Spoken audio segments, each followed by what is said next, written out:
All right, let's take a look at the Fjallraven Classic USA 2026. I went to Boulder, Colorado.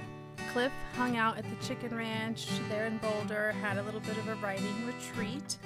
Here he is testing on my backpack, making sure everything is set, and he sent me on my way on the shuttle up to Tolland, Colorado. And we all camped out the first night. We were pretty close. It didn't rain very much. But we hiked about 8 miles a day. There was a little river crossing, and it was a little bit steep. On day 1 was the most steep day. We kind of hiked uphill all day long, and we camped out at a beautiful camp. Day 2, we hiked another 10 miles. About 2 miles of it was a strenuous uphill, and we crossed these amazing bridges. These bridges used to have railroads going across them about 100 years ago. Railroads would cross this bridge right here. They had an expert come in and tell us all about the history of this trail and 100 years of about American history, 11,000 years of history on this trail of Native people using this trail specifically to cross over the Rocky Mountains. So we continued up across these amazing bridges, up the 2-mile steep uphill to make it all the way through the summit. So this was pretty much day 2. We had some amazing views of the summit. I really love these bridges a lot. So the clouds were coming in. The weather was not great. There was an optional lake that we could go to called Corona Lake, but I missed the cutoff. The weather was not great. Yep, here I am at the highest point, 11,700 feet. It was windy, but I sat there for a little bit in the wind with my poncho covering me up, and I sat there, and I had hiked so long and driven so far to get here, so I wanted to sit at the top and just take it all in for a little bit. So about 15 minutes I was sitting there, and then I decided to get up, move along.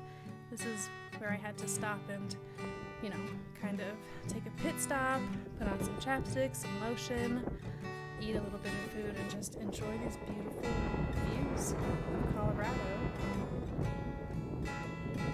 I wanted to soak it all in.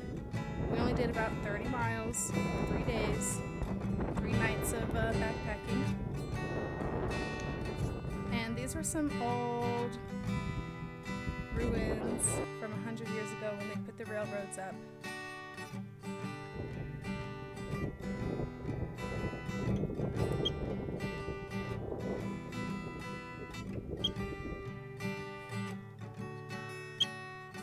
And the second day, we could see over the campsite that we camped at on the first day of hiking. We camped at Yankee Doodle Lake on the first day. And this is actually at Jenny Lake, which was the campsite for day 2 of the hiking trail. There was a moose in camp. Everyone sat there for about an hour, and we watched this moose. We all loved him so much. We didn't know that.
I tried to get a lot of footage of the moose because we loved him so much, but this is my tent.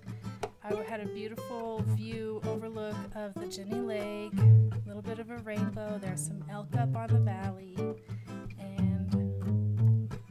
had to go back down, take another look at the moose. We got into camp at about 1 o'clock on this day because there was the optional Corona Lake, but again, the weather was not good enough for me to make it up there. So I made it into camp about 1 o'clock.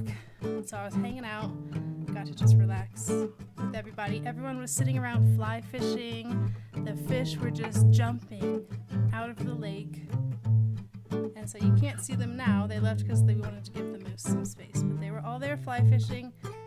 The morning I woke up, had a late start, had my breakfast by the lake, and we hiked back down 2 miles downhill.